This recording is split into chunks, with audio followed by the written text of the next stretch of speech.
ایران میں مذہبی شخصیات کے لیے مختص عدالت نے احمد منتظری کے خلاف 21 سال قید کا فیصلہ سنایا ہے۔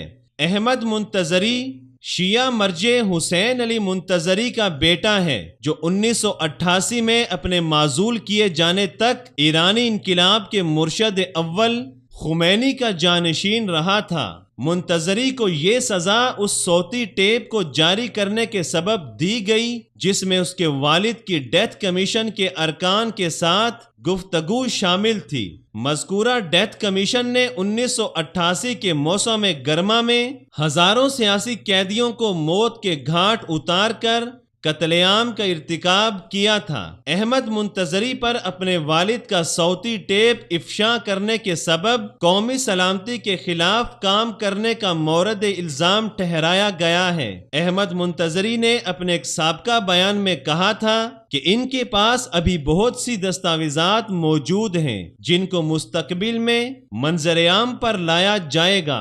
مذکورہ صوتی ٹیپ کا افشا کیا جانا ایرانی حلقوں میں ابھی تک متنازع امر بنا ہوا ہے، اگرچہ وزارت انٹیلیجنس نے منتظری کے بیورو اور بیٹے پر شدید دباؤ ڈالا، یہاں تک کہ احمد منتظری نے اس صوتی ٹیپ کو ویب سائٹ پر سے حذف کر دیا۔ انسانی حقوق کی تنظیموں نے اس ٹیپ کو ایرانی نظام کی قیادت کے خلاف عدالتی کارروائی کے واسطے ایک ناقابل تردید دستاویز قرار دیا۔ صوتی ٹیپ میں ریکارڈ ہونے والی گفتگو میں آیت اللہ حسین علی منتظری نے غیر منصفانہ عدالتی کارروائیوں اور انتقامی جذبے کی بنیاد پر 1988 میں ہزاروں سیاسی قیدیوں کو موت کی نیند سلا دینے کے ذمہ دار ڈیتھ کمیشن کے ارکان کو مخاطب کرتے ہوئے کہا، یقیناً تم لوگوں نے اسلامی جمہوریہ کی تاریخ میں سب سے بڑے جرم کا ارتکاب کیا ہے۔ تاریخ خمینی کو ایک مجرم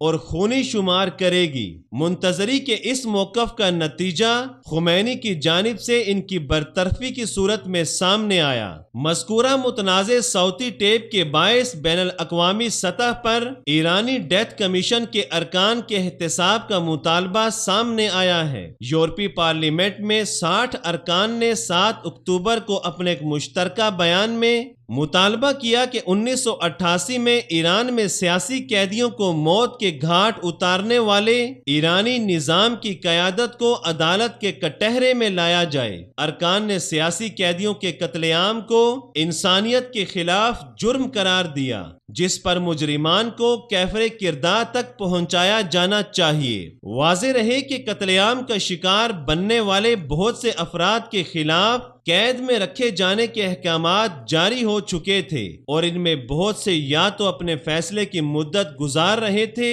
یا قید کی مدت پوری کر چکے تھے۔ موت کا شکار ہونے والے دیگر قیدیوں کو پہلے رہا کر دیا گیا تھا، تاہم خمینی کے فیصلے کے بعد انہیں دوبارہ گرفتار کیا گیا۔